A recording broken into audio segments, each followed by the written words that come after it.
Now, I changed all the light bulbs. It's a fairly simple process. There's plenty of videos out there showing you how to unsnap that and unsnap that and unscrew the bezel and, you know, unscrew the 4 screws in this thing. But here's the thing. If you have, look at my RPM gauge. If you're not careful, if you don't pay attention, watch this. As I turn the gauge cluster, the RPM needle follows gravity. And if you don't pay attention to that, when you put the thing back in, it can end up on the wrong side of the needle. I mean, you might not believe me, but look, it's on the wrong side of the needle.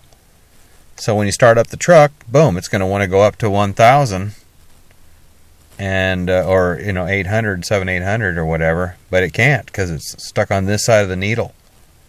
So make sure that when you put the gauge back in the cluster, you rotate it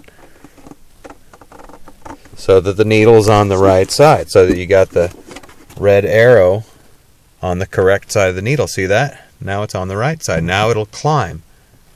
So if you took your gauge cluster out and your RPM meter does not work anymore, before you go soldering on the board or taking screws out and preventing it from flexing or this or that, just pay attention to how you put the thing back in. Make sure that you rotate the needle all the way back around, or the gauge cluster, until the needle is on the right side of the pin, or the upper side of the pin, and then carefully put the gauge cluster back in.